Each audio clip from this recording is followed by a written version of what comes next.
Hey there, this is your girl Candace Stuff coming at you all the way live from a not so sunny South Florida. And in today's video, this is week 1 of my challenge. How many meals can I make for $120? And actually, it's how many high protein meals can I make for $120 in a month, right?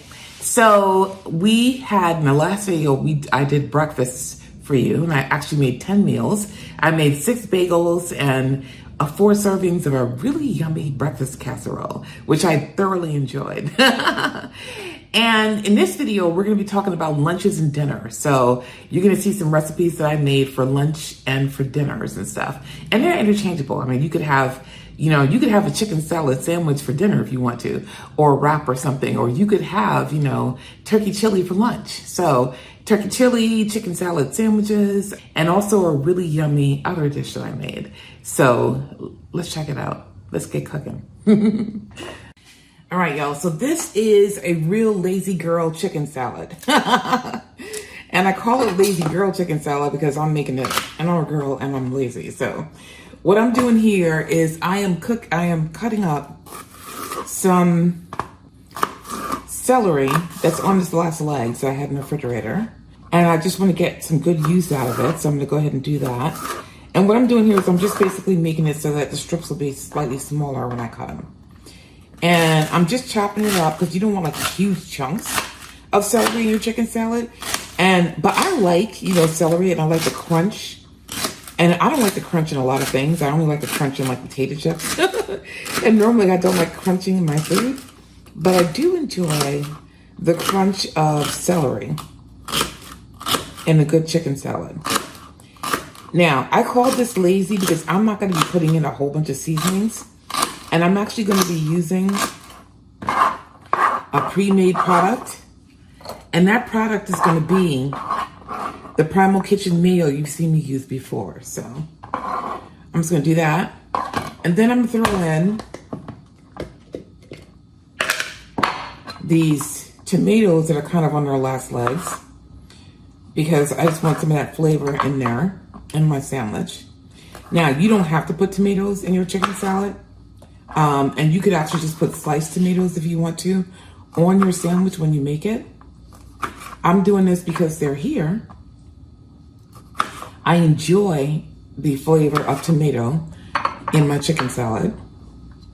I'm kind of weird that way. But then, hey, it's no weirder than putting grapes in it, right? I mean, a lot of people make chicken salad with different things, including grapes. And I just saw a recipe today that had a pretty good looking chicken salad with grapes. And I actually do have grapes in the refrigerator, so I may actually try that at some point. But I'm starving, and for right now, I'm just gonna keep this real simple. And I know that tomatoes go well with chipotle spice. So that product that I said I was gonna use is this Primal Kitchen mayo with chipotle lime flavoring. And I'm gonna cut that with a little bit of Greek yogurt, which we also have, because I want the extra protein and I don't want crazy amounts of fat in my chicken salad. So I'm going to cut that a little bit with or if I'm going to have fat in it, I want the good fats, right? So I'm going to put some of that yogurt in there. Okay, next thing I'm going to do is take some of this red onion I had already chopped up, and I had it in the refrigerator. I'm just going to put, I don't know, like a tablespoon or 2 in there, because I love the taste of a good red onion, but I don't want to have like crazy amounts of red onion in my chicken salad. So what I'm doing here is I'm chopping up the red onion, and I'm doing the rolling method with the knife,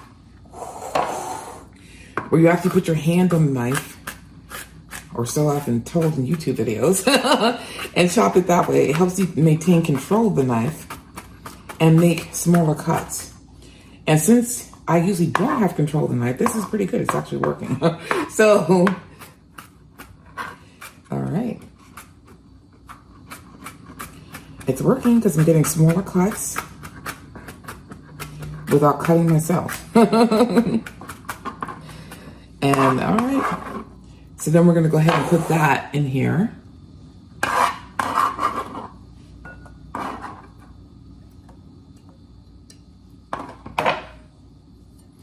All right, and then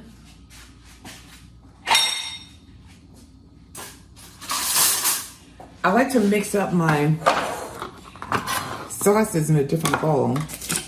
So, first thing I'm gonna do is take up some of this yogurt, mix it up a little bit. You know how yogurt gets a tiniest bit watery as it stays in the refrigerator. And I'm just gonna throw in some heaping, like a tablespoon and a half of that.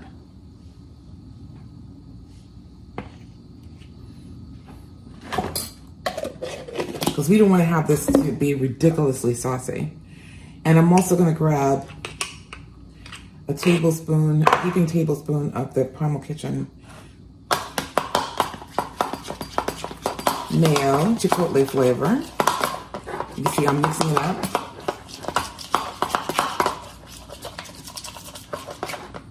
Let's see what that tastes like.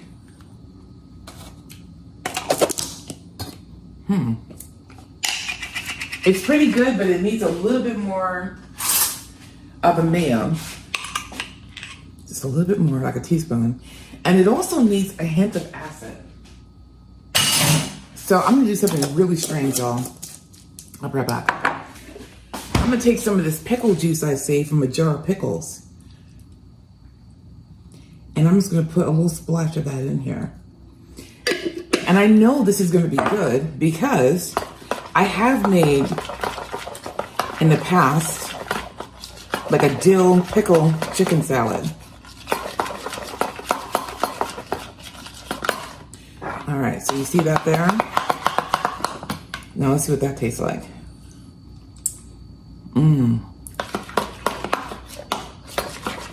Okay, that's good. Now, believe it or not, I am gonna have to put some seasonings in here because I need the tiniest bit of salt. Where I had put my salt from earlier. So I'm just gonna put like a pinch in there, like a good pinch. Or as I've heard one chick say, a pinch, which means a pretty big pinch of salt. All right, let's see what this says. All right. We now have flavor. All right, so that's in here. All right, so then, now that we have all that done, I'm gonna take the chicken and actually put the chicken in here. Now, we have here, let's see how much. I'm gonna weigh out the chicken over here on this side. This is about a pound of chicken. Actually, it said 14.6 ounces. And you gotta take off like 1 ounce for the, or a little bit less than 1 ounce for the container. And I don't think I'm gonna use all this chicken in there. I think I'm just gonna make like, I just need like 12 ounces. What do you think? Yeah, I'm gonna put all the chicken in because I want all the protein. So I'm gonna put all this chicken in there and we're gonna divide this by 4 and that's gonna be our protein count. So what I'm doing here is I'm chopping the chicken. Now you can do chicken salad in different ways. You can shred the chicken and do it that way. Or you can cut the chicken like I'm doing here into smaller pieces and make chicken salad out of that. So what I'm doing is I'm throwing that in here in this bowl.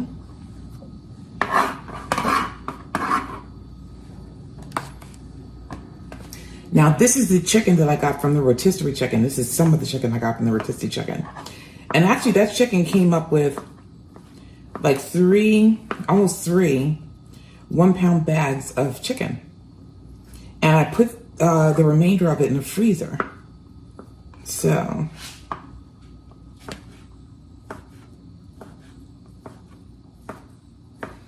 which is really amazing because one rotisserie chicken can make several meals.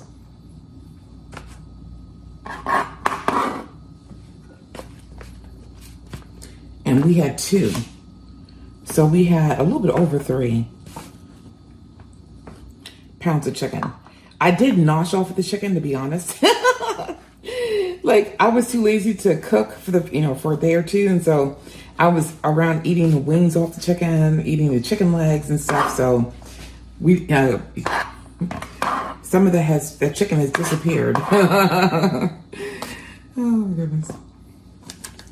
But the good news is, when you get a rotisserie chicken like that, you do save a lot of time. And you do get the benefit of the meat. Of course, you could always just roast up a chicken yourself. But to me, roast chickens, buying a chicken to roast is more expensive. I don't know, is that just me, or are you also finding that as well? The rotisserie chickens are much cheaper. And I think it's because it's definitely a lost leader. They do that to draw you in, right? They say at Sam's and at Costco, we'll give you, it used to be $4 or $5, now it's more like $6 or $7. But we'll give you rotisserie chickens for, $6.69 or something. And you can get a whole bunch of meat and stuff or whatever. And so come in and get this. And while you're here, we'll have you buying a whole bunch of other stuff.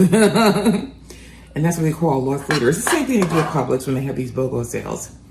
They know they're probably going to lose money on certain things or make less money on it, but they're going to make more money on other things because you're already in the store. Okay, so now, let me not do that. Let me clean up a little bit.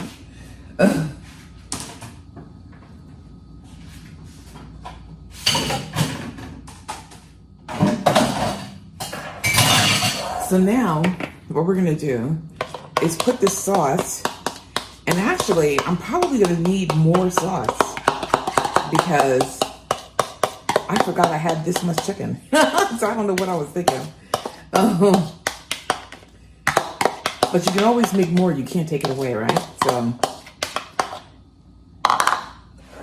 and mix it in with the vegetables and make sure it gets all up in here. And that's a technical term, all up in here. And make sure that everything is evenly distributed. So that way each bite of chicken salad has onions, it has chicken,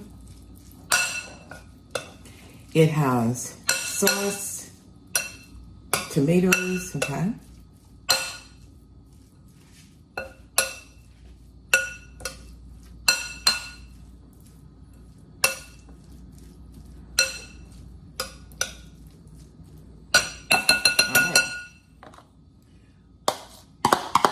I can get a little bit more out of here.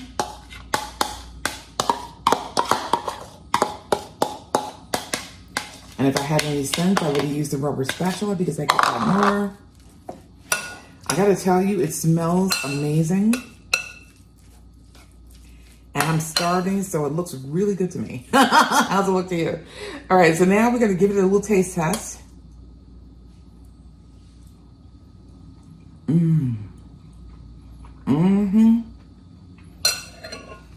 That's perfect.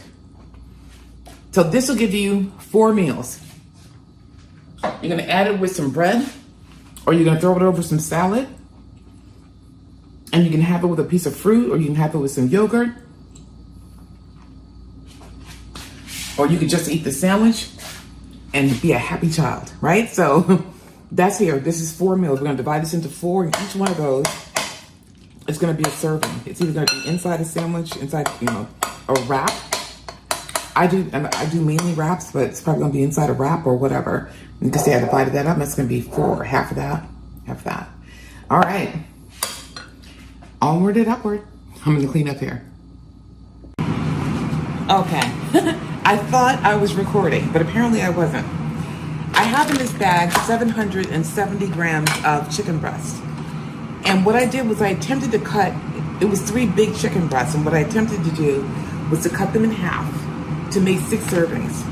The recipe calls for 4 servings, but each of those servings is like 57 grams of protein and 569 calories, which is a lot of calories and frankly a lot of protein because over 40, your body doesn't really assimilate it very well. So I'm making this into 6 servings.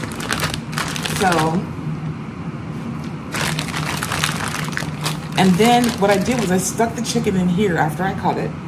And these were the chicken breasts that I got when we went shopping. And I put in some seasonings. And those seasonings included 2 teaspoons of garlic powder, 3 teaspoons of Italian seasoning, Italian herbs, 2 teaspoons of salt, 2 teaspoons of paprika, 1 tablespoon of olive oil, and 40 grams of Parmesan cheese. Then I did a little shake and bake.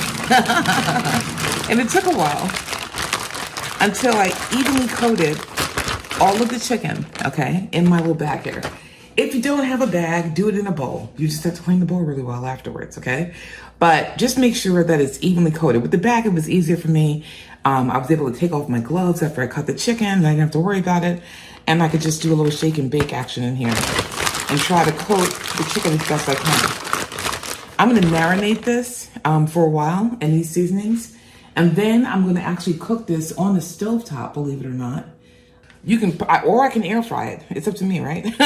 So I can either air fry, spray it with a little bit of oil, put it in the air fryer, you know, for on 360 for like 20 minutes, maybe 15, just to make sure I don't overcook the chicken. Or I can stick it in the oven, or I can stick it on the stove. The guy who did this stovetop, and I actually feel more comfortable frying it stovetop. So we'll see how I feel and what we're gonna do. And that's here, so that's the chicken right here. All right. All right, so I did a few things after making the chicken. I actually cooked the chicken on the desktop, on the stovetop, and now I'm making, you know, some vegetables. I like to make some vegetables at the beginning of the week. And this is frozen broccoli. And what I just did was I put a little tiny bit of beef broth in there just to give it some flavor. And as that warms up, I'll pour off the liquid and season up the broccoli. In the meantime, I made some macaroni and cheese. And this is boxed macaroni and cheese, but I actually tried a new thing. I wanted to make it anabolic. So what I did is I made this recipe, easy cottage cheese mac and cheese, which calls for 10 ounces of pasta, some bone broth, which I didn't use, 1 cup of cottage cheese, which you stick into a blender, along with 5 ounces of cheddar, 1 cup of milk, 1.5 teaspoons of cornstarch, and then various seasonings like a 1/2 teaspoon of garlic powder, 1/4 teaspoon of ground mustard, 1/2 teaspoon of smoked paprika, 1/4 teaspoon of onion powder. It says onion salt, so I put 1/4 teaspoon of salt in there, and 1/4 teaspoon of black pepper. And I blended that up. The problem is, when I got done with that, the sauce tasted bitter. It was smooth, but it tasted a little bitter. And I think it was all those seasonings being blended up without being cooked out. So I took one of the packets from the macaroni and cheese, and I actually included it in here. And if I'm ever gonna do that again, I gotta make sure I don't put any salt, because that made the recipe a little salty. And so now, I'm basically just warming this up, and I gotta turn it off. I turned it off already, thank goodness, because it's sticking to the bottom of the pot. But I did this because this recipe, the chicken recipe, called for mashed potatoes as a side. And I didn't want mashed potatoes as a side. I didn't want mashed potatoes as a side because I knew that I had the breakfast casserole with the potatoes in the bottom. So I didn't want to have like 2 forms of potatoes at the same time while I'm eating these meals. So I'm going to accompany the chicken with the macaroni and cheese and with the broccoli. So we're going to let this broccoli cook down a little bit. And when it does, we're going to add some additional seasonings. It's going to be more of my Kinder's wood-fired garlic, because you know I love this stuff. It's going to be probably some lemon pepper seasoning as well, because I like lemon pepper on my vegetables. And the slightest little bit of ground turmeric, because I like to get in some turmeric on my vegetables as well. All right, so, and probably like a pat of butter, like a teaspoon. I actually bought on a sale. Let me see what I got here. This Land O'Lakes butter. And basically it's butter balls. And there's no added ingredients in here. It's just butter, which is sweet cream and salt, and that's it. So, in ball form. And I love that because you can get a teaspoon of butter, without, you know, having to cut it off your butter stick. And without having to measure it. So I have one that's open, and I'm going to use that. This one's open, sorry, this one is said. And we'll be good to go. All right, so what I'm going to do is start transferring my macaroni and cheese to a different container. And then I'm going to fix my plate when this is done and come back to you for a taste test. All right, and now let's have the taste test, because if you're not going to eat the meal prep, then what's the point of making it, right? All right, so you see the chicken here is juicy. It's cooked correctly. Okay. Go ahead and try that and have that with a little bit of the mac and cheese. Mmm.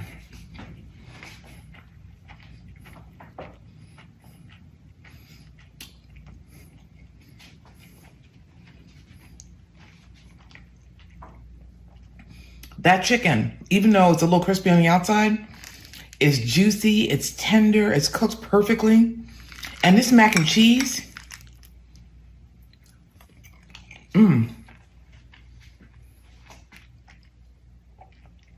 is delicious.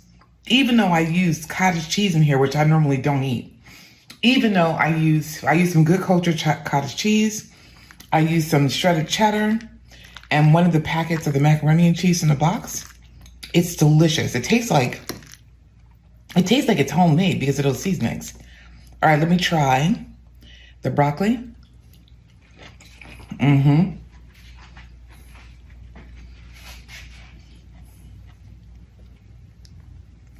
I love using that Kinder's wood fired garlic and that lemon pepper seasoning. The broccoli still has some crunch in it. It's not completely overcooked, thank God. As a matter of fact, I should have cooked it a little tiny bit less, but it might have been too crunchy. It still has crunch in it. It's still a vibrant green color, and it tastes delicious. And it's a good, fresh, you know, foil to the rest of this meal. All right. I'm gonna go enjoy the heck out of this. And by the way,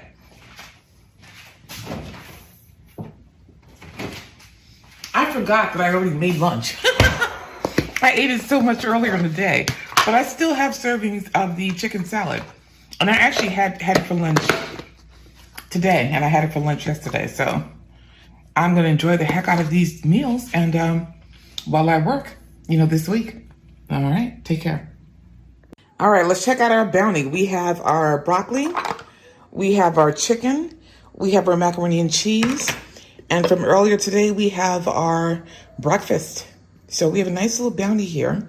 So we have dinners for 4 days, and we also have and I'm gonna freeze some of this macaroni and cheese too. I'm not gonna eat all that.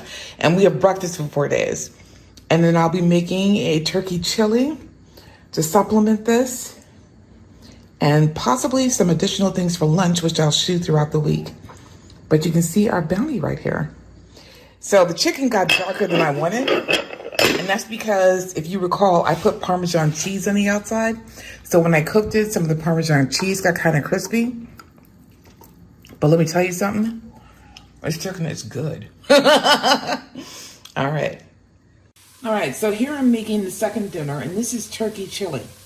And I have in this pot, basically 1 yellow onion and 1 red, actually I used an orange bell pepper, which I diced up. I didn't have any jalapeno pepper, but if I did, it would go in here.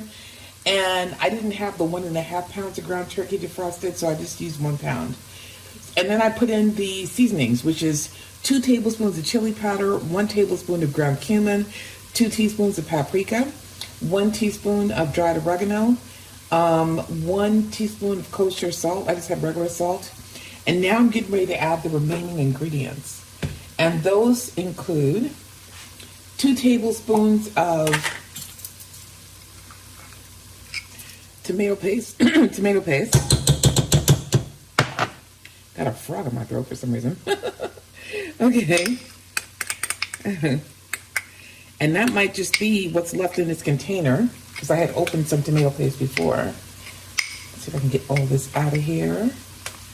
And really, I should be using the rubber spatula, because that does a better job of getting out what you have in a container.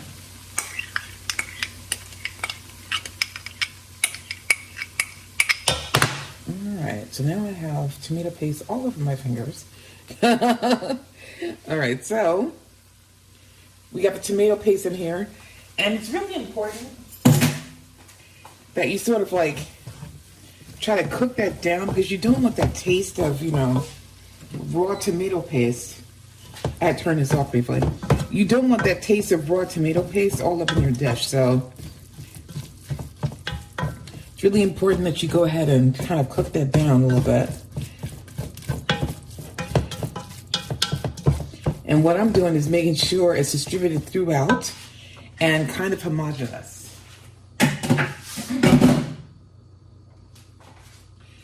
Now, I rinsed and drained 2 cans of pinto beans, and I have here tomatoes that were on sale, peeled plum tomatoes, which I kind of chopped up a little bit more with a knife inside the can.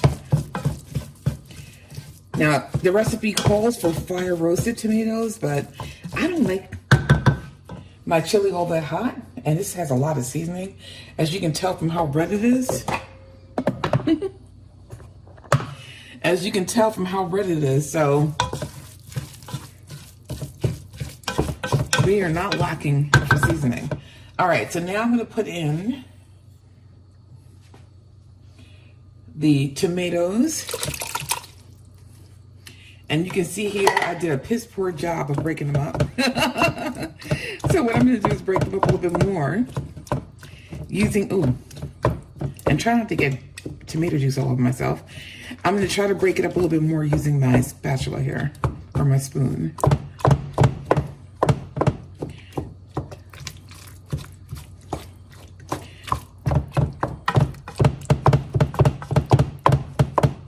Now, in the perfect world, I would have had like kitchen shears, and I would have cut them up a little bit with the kitchen shears, but the world is not perfect. I have to discover that time and time again. Or I would have just had diced tomatoes. But you know what? These were on sale. And so I bought them. And really the most important thing in a chili is to get the flavor, right? To get the, you know, the seasonings right, to get the tomato flavor in a chili. So we're doing what's important. All right, so now we have, you know, it's sort of broken up more.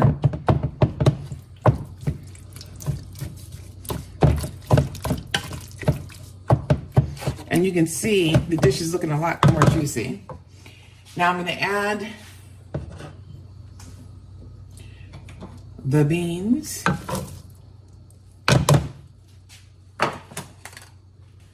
I'm supposed to add 2 cups of chicken broth. So I had this progressive chicken broth, which is reduced sodium. And I like to buy my tomatoes and my other products reduced sodium because I like to control the amount. This is 1.5, by the way. I like to control the amount of salt going into my dish, right? And I want to actually taste it. I want to have sodium there and not be able to taste it, right? So I want it to be good tasting sodium, not, you know, the sodium you find in broth, because that doesn't really lend a lot of, well, in some flavor, but not tons to a dish. All right, so now we have everything in here. You can see, and I'm supposed to cook it uncovered. And by the way, this is the Lisa Bryan recipe, so she has a fantastic channel on YouTube, and I'll definitely link that. And I'll link this recipe, which is in her blog, the Downshiftology channel. And let me see here. It says, increase heat to high, bring it to a boil, then reduce the heat to medium-low, and let it simmer uncovered for 30 minutes, stirring occasionally. And that makes sense to me because there's a lot of liquid in here, so this way it will simmer uncovered. Oh, jeez. I had the wrong eye on.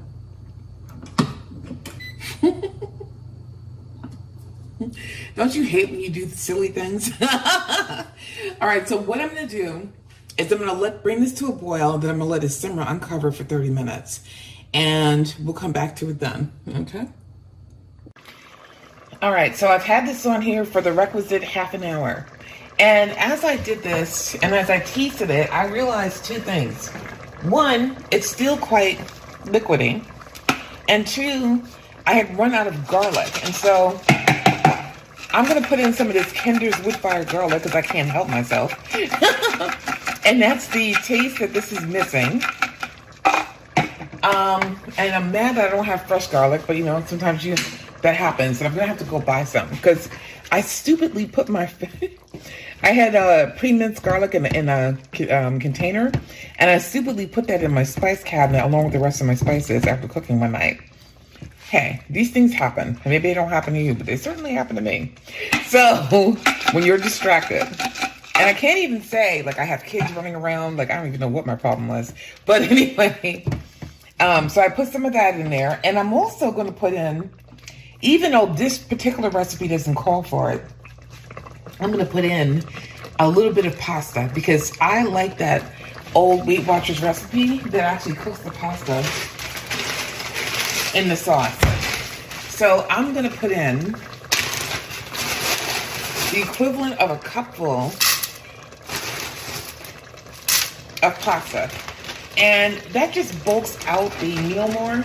I mean, some people would end up putting this over rice. Some people would just have this, you know, would just have the beans or whatever and the meat or whatever together. I happen to like when there's a little bit more carbs in there. So I put in the equivalent of a cup, and that's going to cook down.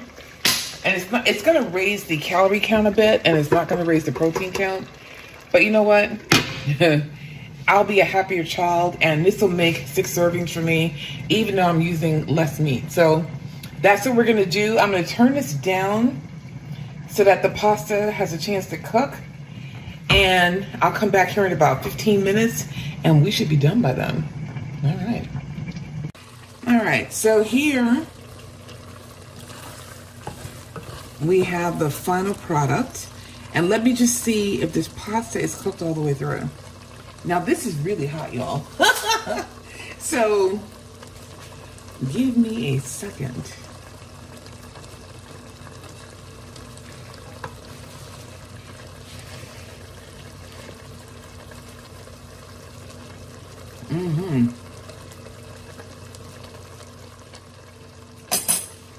This is delicious, y'all. The only thing I think I did slightly wrong is I put a little bit too much of that Kinder's wood-fired garlic in it. So if you do it the way it's supposed to be with the fresh garlic, you're not going to have this problem. And the problem with the Kinder's is that it has salt in it as well. So this is just on the edge of too salty. So, but I like it. So I think we're going to be good to go. And I have 6 meals here. And I'm not going to have any problem getting 6 meals out of this. I would say at least 5, looking at it. So I'm going to dish it up, and I'm going to see whether or not I have 6 meals, but I think I have 6 meals here. The recipe certainly calls for 6 meals, but I only used a pound of the meat instead of the pound and a half. So if you do the pound and a half, then you'll actually definitely have 6 meals. I think I have 5 here because I think I stretched it out with the pasta. So let's just call this 5 meals. All right. And that's where we are. 5 meals for dinner or lunch. And there you have it. A winner chicken dinner. A great turkey chili, which I've been enjoying all week as well. And a great chicken salad that I've been noshing on off, I should say, all week. If you enjoyed this video, please give me a thumbs up. If you haven't subscribed, what are you waiting for? Go ahead and subscribe. Become part of the group. Follow me on this journey. I think you'll learn a lot. And I'll learn a lot from you, from getting your feedback. And also, you have things to look forward to in the next video, where I'm going to break down exactly how much protein, how high in protein are these meals, and how much have I spent today, right? So I look forward to seeing you in the next video, and take care. Bye.